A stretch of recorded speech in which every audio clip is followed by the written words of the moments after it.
그가 찔림은 우리의 허물 때문이요 그가 상함은 우리의 죄악 때문이라 그가 징계를 받음으로 우리는 평화를 누리고 그가 채찍에 맞음으로 우리는 나음을 받았도다. 아멘. 이 심각한 우리의 죄, 인간의 죄, 하나님과의 관계가 파괴된 이 죄를 우리의 허물 때문이요 라고 번역하는 것은 좀 문제가 있죠. 이 허물이라고 하는 것이 아주 어떤 사소한 실수라든지 연약함 정도로 우리의 인간의 연약함 정도로 받아들여지지 않습니까? 허물이라고 되어 있기 때문에. 그런데 이 원어를 보면은 이 끔찍한 죄, 인간의 근본적인 죄를 말하고 있습니다. 하나님과 인간과의 관계가 완전히 파괴되어진 죄, 인간의 배신, 인간의 반역, 인간의 변절을 말씀하고 있다는 것입니다.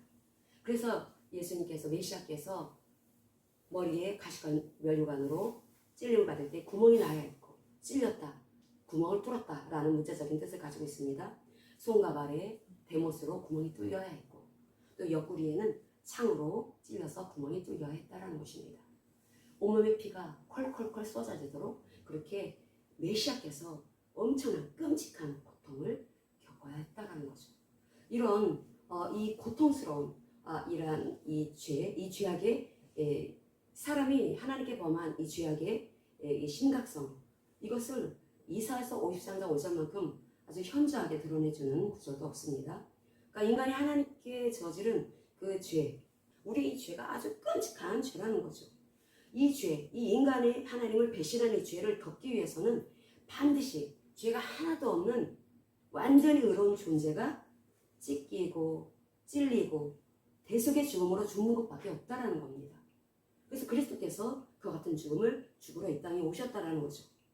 그렇게 그가 찔리고 그가 상한 것, 그가 상함은 우리의 죄악 때문이라, 이 우리의 허물 때문이요 우리의 죄악 때문이라, 이 말씀은 같은 말씀입니다. 하나님과 인간과의 관계가 근본적으로 파괴되었었다.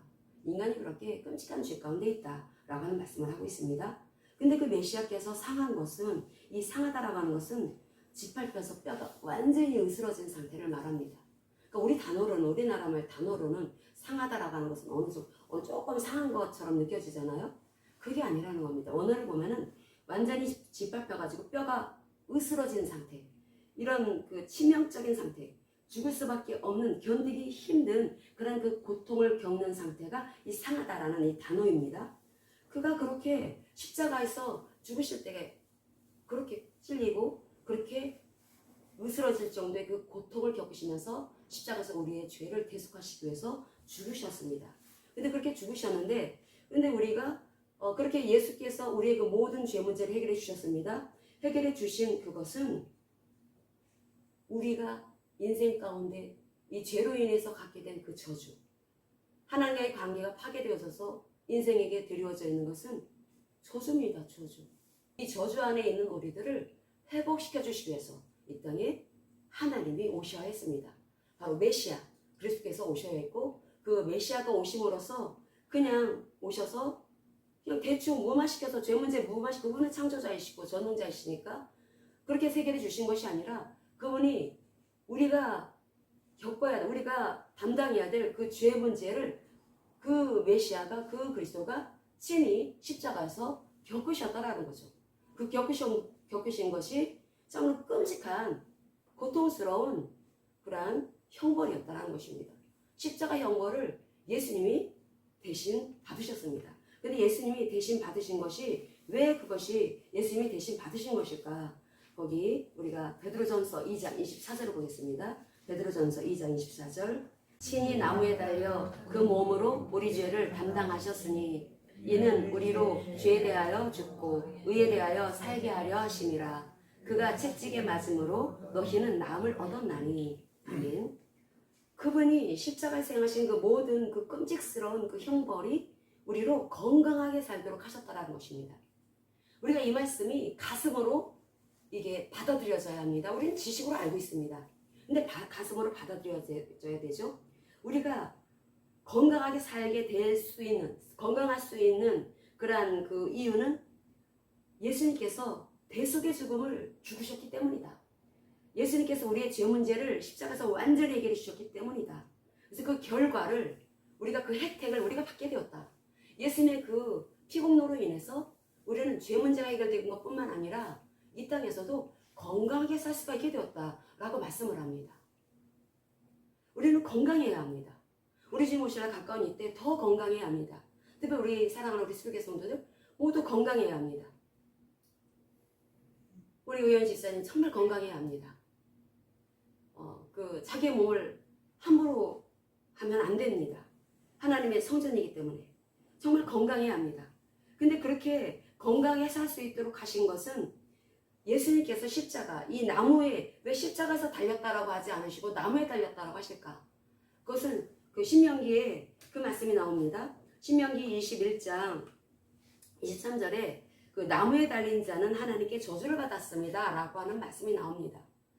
그 말씀이 그 예수님께서 십자가에서 달려 돌아가신 것은 인간의 모든 죄를 대속화시키기 위한 죽음이었지만 또한 이 십자가 나무에 죽으신 것은 인간의 이 인생에 임한 인류에게 임한 모든 저주를 예수님께서 대신하신 죽음이었다라고 신명기 21장은 말씀을 하고 있습니다.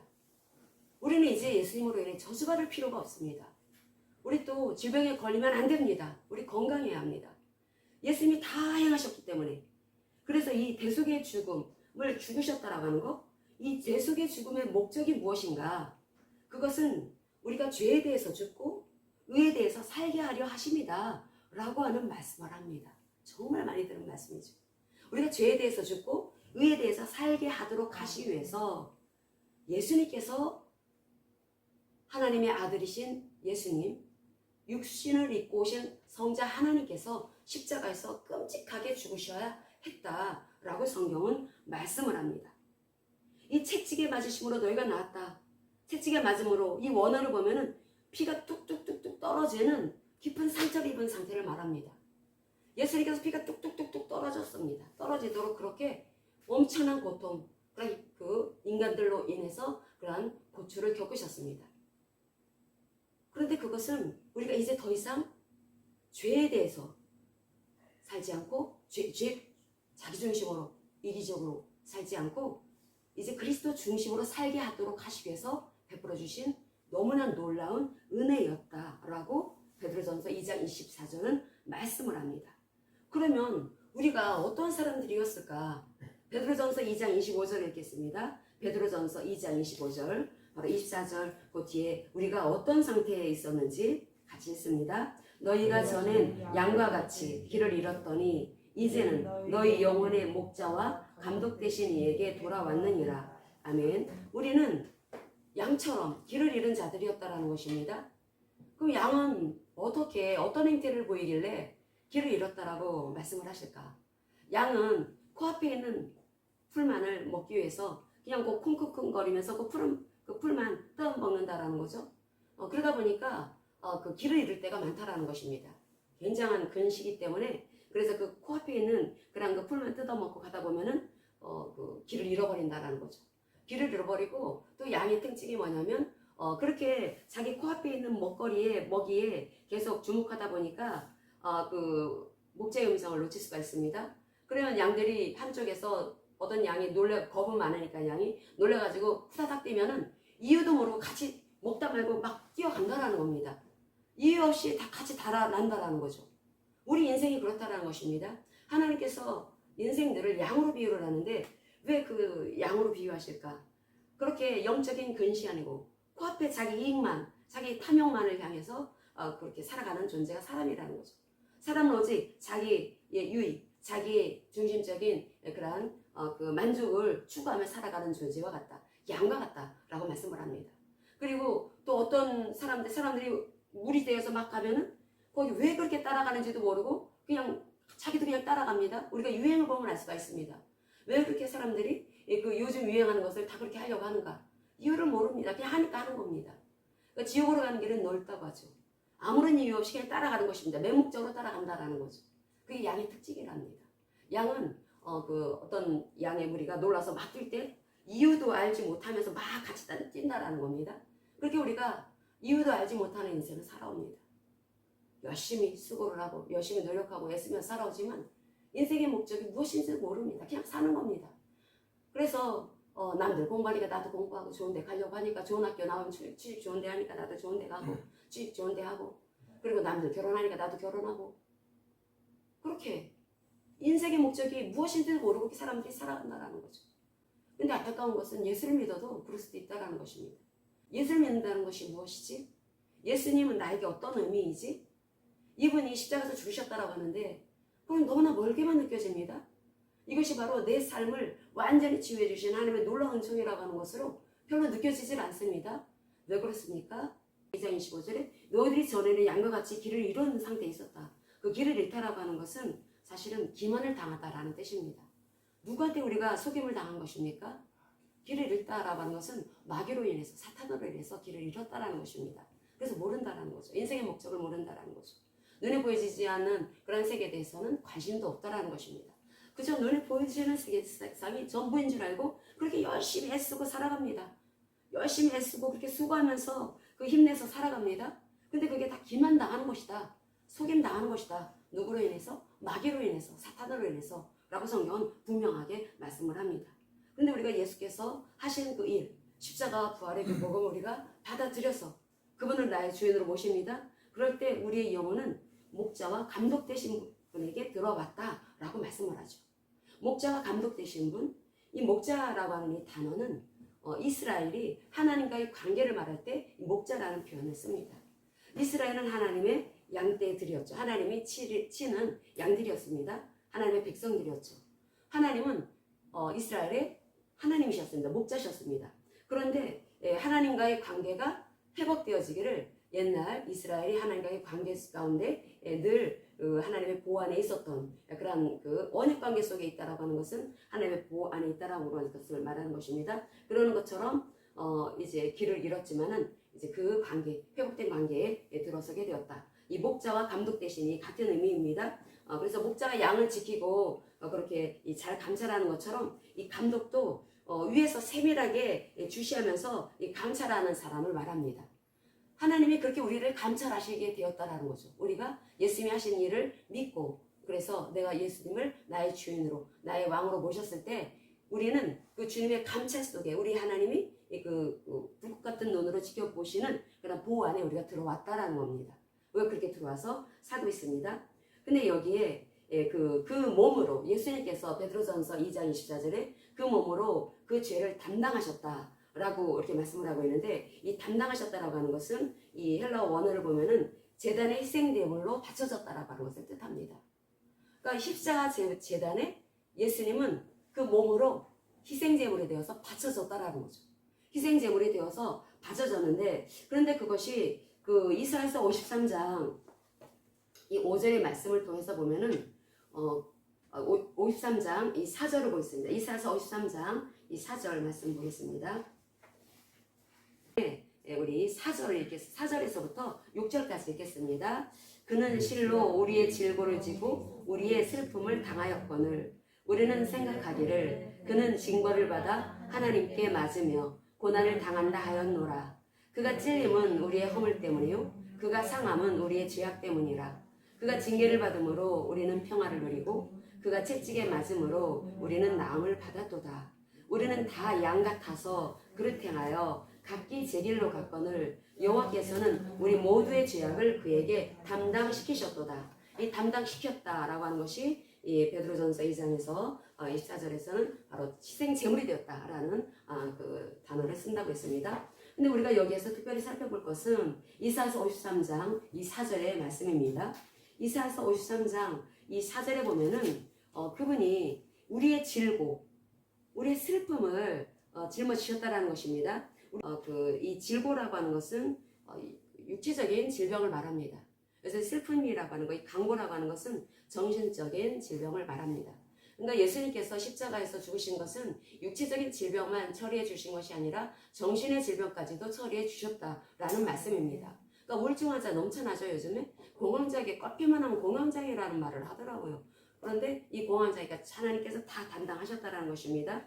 그런데 여기에서 보면은 이 질병으로 인한 이 괴로움이 질고인데 그리고 이 감당할 수가 없는 정신적인 고통이 이 간고이고 이 슬픔인데 이것을 4절에 보면 이 53장 4절에 보면은 우리의 질고를 지고 그리고 우리의 슬픔을 당했다라는 단어를 쓰고 있습니다. 여기에 우리가 주목을 해야 되겠습니다. 왜 예수께서 채찍에 맞으심으로 너희가 낫다라고 그렇게 말씀을 하시는데 우리는 그걸 알고 있는데 내 머릿속 지식으로 말하라고 하면 암송할 정도로 알고 있는데 그런데 왜 치유가 일어나지 않지? 우리가 이 부분에 우리가 주목해야 합니다. 여기에 이 지고 질병을 지셨다라는 것입니다. 누가 메시아가 질병을 지셨습니다. 육체적인 질병이 어떤 질병이든 그 예수께서 그리스도가 되어서 짊어지셨다라는 거죠. 그리고 또 이 정신병 어떤 정신병을 앓고 있든 다 그분이 당하셨다라는 것입니다. 즉 육체적인 질병이든 정신적인 질병이든 그분이 다 당하셨습니다. 근데 당하셨다라고 했을 때 이것은 같은 의미입니다. 그 운반하셨다라는 뜻입니다. 운반하셨습니다. 주님이 운반하셨는데 이 특별히 당하다라고 하는 단어에 우리가 주목합니다. 이것이 이 히브리어로 세발라라는 단어입니다. 세발라인데 이것을 원어로 그 원형으로는 사발입니다. 사발. 이것이 뭐냐면 옮기다라는 뜻입니다. 짐꾼이 남의 짐을 맡아가지고 옮기는 걸 말하죠. 의 예수 그리스도께서 그 십자가에서 그 끔찍한 형벌을 받으신 것은 우리 이 질병을 옮겨주시기 위한 하나님의 은혜였다라는 것입니다. 하나님 예수님이 짐꾼이었다라는 거죠. 우리의 그 슬픔의 짐, 정신적인 질병이든 육체적인 질병이든 주님이 다 이게 짊어지신 것입니다. 짐꾼이 되어서 짊어지신 것입니다. 그래서 예수님이 운반자가 되어서 짐꾼이 되어서 옮겨주셨다. 옮겨주셨기 때문에 너 낫다라고 말씀합니다. 자, 여기까지 여러분들 아시죠? 예수님께서 내 질병 가져가셨으니까 나 나았어. 선포했습니다. 근데 왜 안 낫습니까? 자, 한번 더 깊이 들어갑니다. 여기에서 사발이라고 하는 세발라, 당하다. 그분이 이 감당기 어려운 정신적인 고통도 당하시고 또 육체적인 질병도 하는 주님이 지셨습니다. 그런데 이 당하다라고 이 사발이라고 하는 단어를 하나하나 낱낱이 철자를 훑어보면은 그것이 어떤 의미를 가지고 있냐면 거기에 실마리가 있다라는 거죠. 어떻게 해야지 치유가 되지? 거기에 치유되는 실마리가 있다는 것입니다. 한자 한자 낫자를 알파벳 하나하나 나를 하면은 거기 기가 막힌 그 글자의 조합이 나오는데 그게 어떤 의미냐면은 기도를 통해서 우리가 하나님 마음의 은신처로 들어간다라는 뜻을 담고 있습니다. 기도를 통해서 어떻게 해야지 내가 나을까요?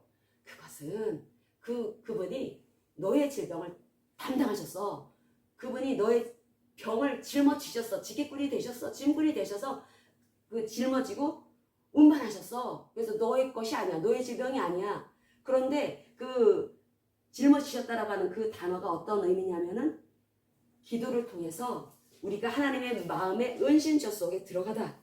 다시 말하면 하나님과 연합되다라는 뜻을 가지고 있습니다. 연합되다. 하나님과 연합되기 위해서는 어떻게 해야 된다고요? 하나님 마음속으로 들어가야 된다는 것입니다. 자, 내가 몸에 병을 가지고 있어요. 병을 가지고 있는데 예수님은 분명히 말씀하셨어요. 예수께서 채찍에 맞으심으로 너희가 나았어 라고 말씀하십니다. 그리고 그 말씀 전제하는 그 다음 말씀 왜 예수님께서 대속증을 죽으셨는지 죄에 대해서 죽고 의에 대해 살게 하시기 위해서 그래서 너를 대속하시기 위해서 주님이 죽으셨어. 그리고 그 혜택은 네가 받는 거야. 이 땅에 드려진 그 모든 저주, 고통, 질병 그런 것들이 이제 너하고는 상관이 없어. 왜냐하면 너에게 샬롬의 삶이 되도록 하나님께서 축복하셨으니까.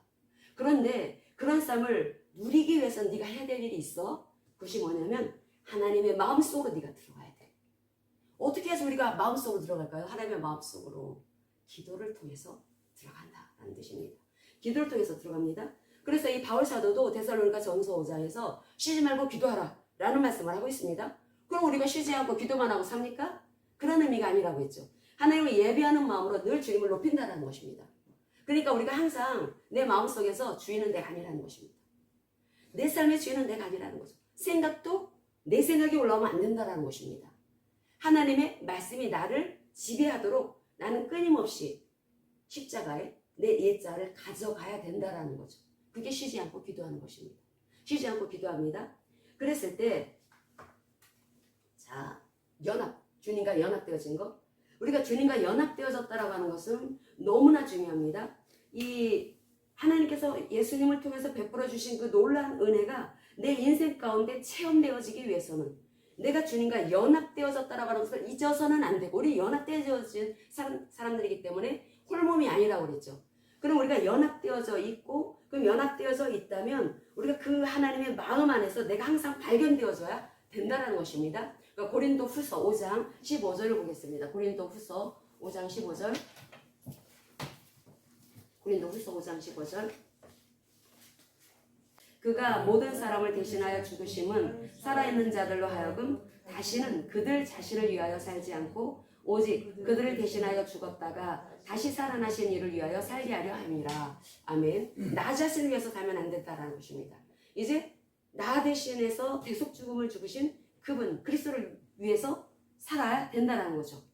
우리의 삶은 이제 새로운 피조물인데 내가 예수님이 하신 일을 믿을 때 주인이 바뀌어져서 하나님의 생명을 갖게 되었고 하나님께서 나를 의롭지 않은 나를 의롭다라고 여겨주셔 칭의의 상태, 의롭게 된 상태가 되었습니다. 그럼 우리를 새로운 피조물이라고 하는데 새로운 피조물인 상태에 우리들은 그리스도 안에 있습니다. 그리스도 안에 있다라는 단어를 여러분 성경 볼 때 많이 보죠. 그것은 연합됐다라는 뜻입니다. 그리스도와 연합되어져 있다라는 거죠. 그리스도와 연합되어졌다라는 것은 무슨 뜻일까요? 그리스도와 연결되어졌다라는 것입니다. 근데 여러분들이 반드시 알아야 되는 것은 연합되어졌다, 연결되어졌다라고 하는 것은 그냥 머릿속 지식으로만 알고 있는 걸 말하는 게 아닙니다. 연결되어지고 연합되어지기 위해서 전제되어지는 것이 있으니 그게 하나님을 신뢰해야 한다는 거죠. 하나님의 마음이 내 마음 안에서 그대로 막힘없이 늘 교제가 가능하기 위해서는 그분을 신뢰해야 합니다. 우리가 누구를 어떤 사람을 신뢰하지 않으면 그 사람이 하는 말 다 믿지 않죠. 그러면 그 사람 압니다. 그 사람이 하는 말 믿지 않으면 쟤 나 안 믿는구나. 쟤 나 무시하는구나. 이렇게 사람들 여깁니다. 하나님은 영이십니다. 하나님은 모든 것을 다 꿰뚫어 알고 계시는 하나님이십니다. 내가 하나님을 믿는지 신뢰하는지 너무나 잘 아십니다. 내 마음이 하나님을 신뢰한다라고 하는 것이 하나님과 연합되어진 전제라는 거죠. 내가 예수님이 그리스도로서 하신 그 일을 믿을 때 우리는 주님이 하신 일을 믿어서 주님과 연합되어져서 그래서 우리가 의로운 상태가 되었고 하나님의 생명을 가진 상태가 되었습니다. 그런데 그것은 하나님이 하신 일을 신뢰했기 때문에 그렇게 연합이 되어진 것입니다. 연합되어졌는데 근데 연합되어졌을 때 주님이 내가 지금 겪고 있는 이 저주, 고통, 질병 이걸 다 가져가셨다라고 하는 것이 내 삶 속에서 이제 실체가 된다라는 거죠. 실체가 되는 것입니다. 실체가 되는 것인데 우리가 여기에서 유념해야 될 것이 있습니다. 로마서 10장 가겠습니다. 로마서 10장 9절에서 10절. 로마서 10장. 자, 우리가 믿음 소리 정말 많이 듣습니다. 믿음. 교회 선신하는 사람들, 저 사람 믿음 좋아요. 근데 성경에서 말씀하고 있는 믿음이라고 하는 것은 하나님을 신뢰하는 거라고 말했습니다. 하나님을 신뢰하는 것이다. 하나님 하신 일을 신뢰하는 것이다. 특별히 하나님의 말씀을 신뢰하는 것이다. 우리가 하나님의 말씀을 우리가 신뢰하지 않으면서 하나님을 신뢰한다. 말할 수가 없는 것입니다. 하나님의 말씀만이 하나님과 사람의 관계, 하나님과 사람의 관계, 하나님과 나의 관계에 대한 유일한 권위입니다. 하나님의 말씀만이, 이 성경 말씀만이 하나님과 나와의 관계에 있어서 내가 과연 하나님을 신뢰하며 살아가고 있는 하나님의 연합된 사람인지를 규정해주는 유일한 권위는 바로 하나님의 말씀이라는 거죠. 하나님의 말씀을 내가 정말 신뢰한다면 하나님을 신뢰하는 것이고 그럴 때 우리는 온 마음을 다해서 하나님의 말씀과 일치되도록 내 아주 그동안에 살아왔던 삶의 패턴, 내 생각, 가치관, 사고, 어떤 사상, 세계관 이런 것들이 얼마나 하나님의 말씀하고 안 맞는 게 거의 투성이고 거의 대부분이죠. 이런 것들을 이제는 내 생각을 십자가로 가져가고 그 말씀, 내 마음 안에 이제 하나님의 말씀으로 바꿔나가는 일을 다시 말하면 하나님의 말씀과 일치시키기 위해서 우리가 이제는 노력하는 삶을 살아가야 된다는 것입니다. 근데 이것이 성령으로 인해서 가능하다라고 말씀을 합니다. 우리가 로마서 10장 여기 보면은 비결에 대해서 말씀을 하고 있는데 9절에서 10절을 읽겠습니다. 로마서 10장 9절에서부터 10절 읽습니다. 네가 만일 네 입으로 예수를 주로 시인하며 또 하나님께서 그를 죽은 자 가운데서 살리신 것을 네 마음에 믿으면 구원을 받으리라. 사람이 마음으로 믿어 의에 이르고 입으로 시인하여 구원에 이르느니라. 아멘. 여기서 구원이라고 하는 것은 죽어 천국만 가는 것을 말하는 게 아닙니다. 총체적인 구원을 말하는 것입니다. 질병 가운데 있는 자들 건강이 회복돼야 되지 않겠습니까? 가난 가운데 있는 사람들 물질의 돌파 일어나야 되지 않겠습니까? 이런 모든 영역에 있어서의 인간관계라든지 모든 영역에 있어서의 구원을 말하는 총체적인 구원을 말하는 것입니다. 자, 그럼 우리가 그런 구원을 입어야 되겠습니다. 우리 건강해야 되지 않겠습니까? 성도들이 얼마나 소중한 성도들인데 안 됩니다. 병 걸리거나 그러면 안 돼. 몸져 누우면 안 됩니다. 여러분 정말 건강해야 합니다. 그런데 건강하기 위해서 하나님 말씀하십니다. 그래, 구원 얻을 조건이 있다. 내가 너에게 예수께서 채찍마심으로 너희가 낫다라고 분명히 성경은 말씀을 합니다. 그 말씀 믿습니다. 그런데 이 말씀 내 삶에서 실체가 되어야 됩니다. 그런데 그렇게 실체가 되기 위해서는 먼저 두 가지가 있다. 먼저 너 입술을 봐라. 네 입술 고백을 봐라. 너 날마다 어떻게 말을 하고 살아오고 있니?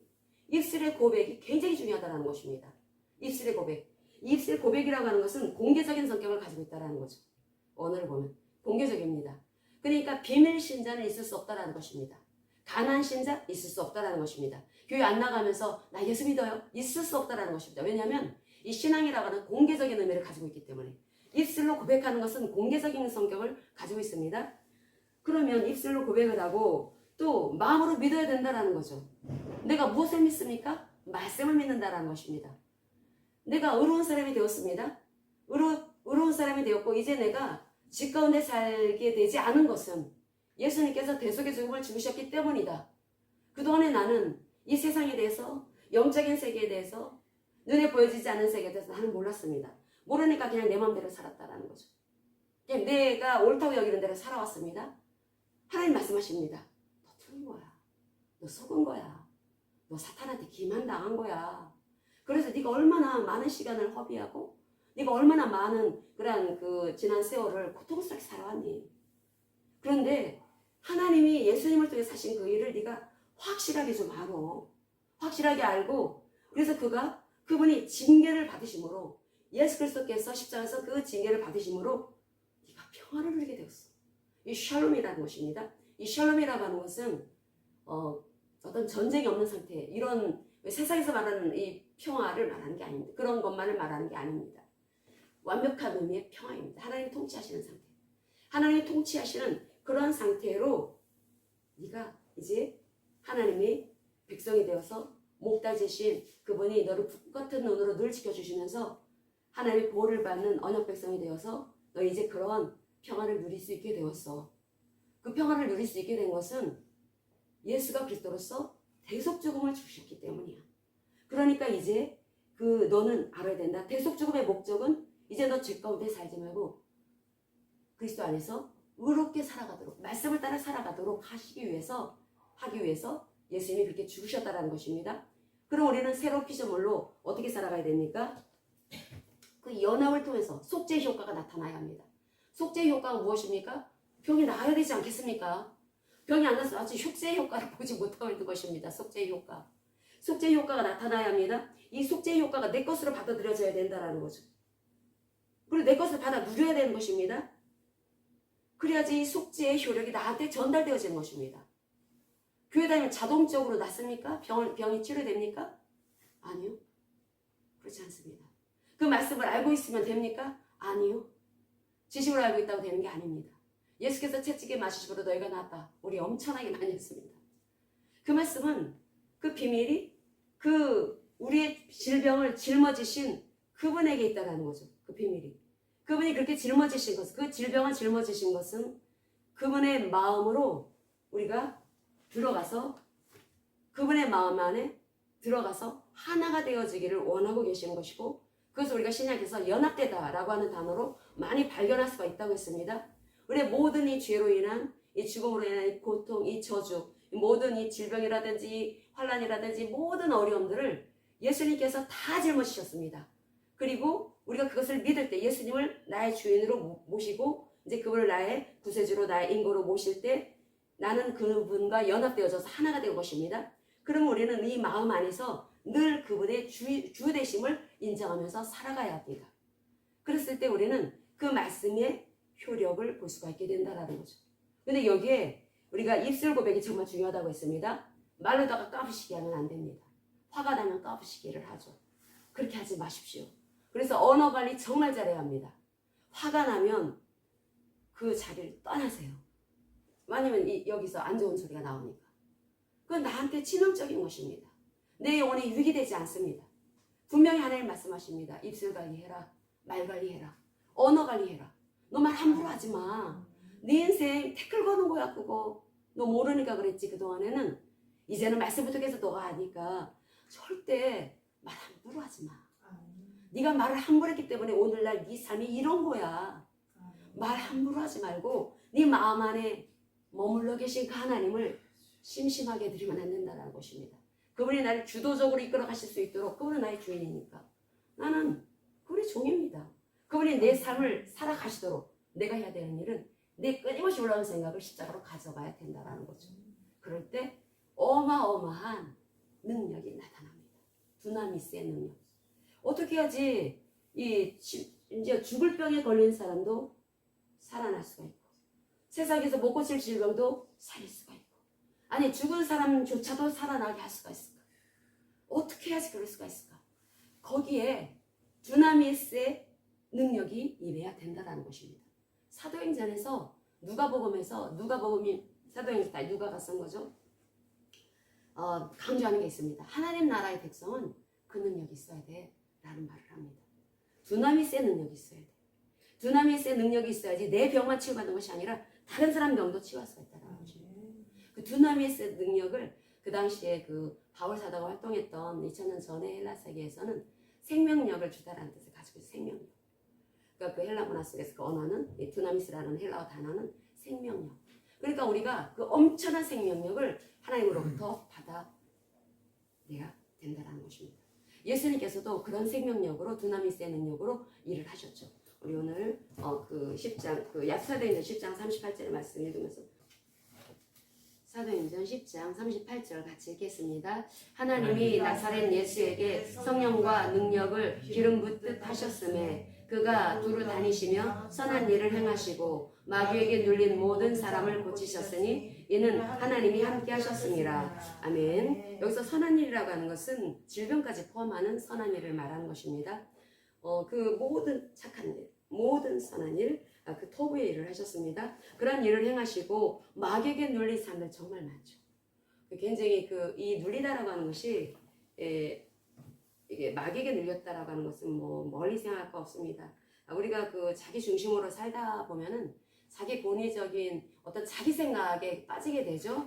어떤 생각, 갑자기 뭐 10월 달이 되면 예전에 그 10월에는 그 음악이 좀 쓸쓸한 음악이 많이 나왔어요. 거리에 음악들이 많이 퍼지고 특별히 슈퍼 가면은 마트에 가면 음악을 굉장히 크게 틀어놨었는데 요즘은 음악을 안 틀더라고요. 근데 주로 10월에는 약간 센치한 음악들을 많이 틀었습니다. 근데 그 센치한 음악을 들어서 마음이 약간 센치해졌습니다. 그러고 나서 그러다 보면 마음이 약간 우울감이 들어오죠. 그러면 그 상태에서 그 자기 자아가 이제 움직이는 것입니다. 그 감정을 통해서 그 우울한 감정을 통해서 내가 왜 이렇게 몸이 이렇고 내가 또 이 상황이 왜 이럴까? 이게 우울한 감정 속에서 자연스럽게 그 생각이 올라옵니다. 자기 생각이 올라온다라는 거죠. 이 자기 생각이 올라오는데 이것은 결국은 마귀가 지배하고 있는 상태로 만들어 놓는 것입니다. 마귀가 이 지배를 해가지고 그래서 완전히 억압 가운데 이게 여기서 우리가 사도행전 10장 38절을 보면은 마귀에게 눌린 모든 사람을 고치셨다라고 해서 눌렸다라고 하는 것은 신약에서 딱 2번 쓰고 있는데 한 군데는 여기 그 사도행전 10장 38절에 쓰이고 그리고 또 부자가 가난한 사람들을 억압할 때 그때 야고보서 2장에서 또 그 단어가 한 개 더 나오는데 이 눌렸다라고 하는 것은 완전히 지배를 하는 상태, 통치하는 상태를 말합니다. 그럼 마귀한테 통치를 받는다는 게 뭘까? 센치한 감정이 그러잖아도 마음이 센치한 감정, 낙엽이 우수수 떨어지고 마음은 센치한 상태가 되는데 근데 거기에 마음이 우리는 내 삶은 왜 이럴까? 왜 이렇게 피곤할까? 이 생각이 결국은 마귀 지배 가운데 들어가고 있는 내 마음을 열어놓는 상태라는 거죠. 그러다 보면 점점 하나하나 자기 중심적인 생각이 확장되어집니다. 하나님의 마음이 확장되어져야 되는데 그냥 이 음악만 들었을 뿐인데 센치한 음악만 들었을 뿐인데 그래서 내 마음이 약간 센치해지고 그리고 나서 그냥 내 주변을 보니까 그냥 센치해져갖고 그렇게 바라보니까 거기에 이제 자아가 움직이는 것입니다. 그러다 보니까 점점 내 생각이 확장이 되어지면서 내 감정까지 확장되어지면서 인생 참 별거 없구나. 또 누가 죽었다는 얘기도 듣습니다. 인생이 왜 이럴까? 막 그러면서 인생 이렇게 고통스럽고 참 산다는 것이 참 힘들고 어렵고 이게 다 압제하에 있기 때문에 그런 것이다. 눌려있기 때문에 그런 것이다. 여기서 빠져나와야 된다.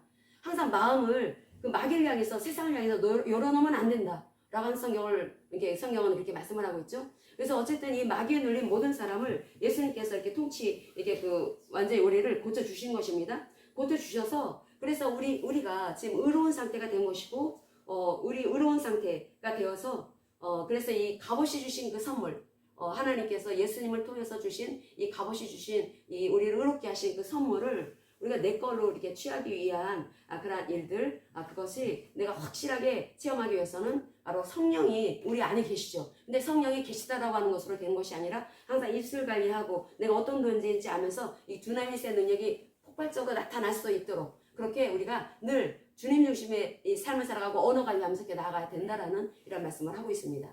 이 사도행전의 이 10장 38절의 말씀은 또한 우리 또한 그렇게 살아가야 된다라는 거죠. 우리는 예수 안에 있는 사람들이기 때문에 예수님이 나를 통해서 일하실 수 있도록 그렇게 우리가 성령과 능력으로 일을 해야 합니다. 능력, 드나미스의 능력. 이 드나미스의 능력이 이 다이너마이트라든지 이런 이 영어 단어의 그 어원이 되었는데 이 다이너마이트, 이 폭발, 이 엄청난 이 폭발력은 결국은 하나님의 생명에서 나오는 것이기 때문에 이 생명에서 나오게 하기 위해서는 반드시 언어 관리해라. 그리고 내가 누구인지 알아야 된다. 그리고 말씀을 항상 가까이 해야 된다. 그래서 말씀을 통해서 기도하면서 주님을 신뢰하고 주님이 그 나를 통해서 이루실 것을 소망하고 기대하면서 그래서 말씀이 풀어지는 증거가 되는 증인이 되는 그런 삶을 살아가야 되는 거 우리가 항상 잊지 말아야 될 것입니다. 다시 말하면 우리는 하나님의 영의 통치를 받아야 된다는 것입니다. 항상 하나님의 영의 통치를 받아야 된다는 거죠. 우리 그 육신이 주장하는 삶이 아니라 육신이 주장하게 되면은 세상의 사람들의 말에 아주 촉각을 곤두셉니다. 누가 한마디 무슨 말을 하면은 듣기 싫은 말을 하면은 내 육이 막 반응을 하죠. 하나님은 그런데 새로운 피조물 그렇게 살아가는 것이 아니야 라고 말씀을 합니다. 그렇게 살아가는 것이 아니라 영에 반응하는 사람이라고 말씀하십니다. 말씀에 반응하는 사람이라고 말씀하십니다. 근데 말씀은 뭐라고 하십니까? 네가 화가 나는 일이 있어도 그 화를 그 다음날로 넘기지 마라. 그날로 완전히 마감시켜버려라 라고 말씀을 합니다. 우리가 그래서 언어 관리 잘해야 되고 이 감정, 분노 관리 잘해야 합니다.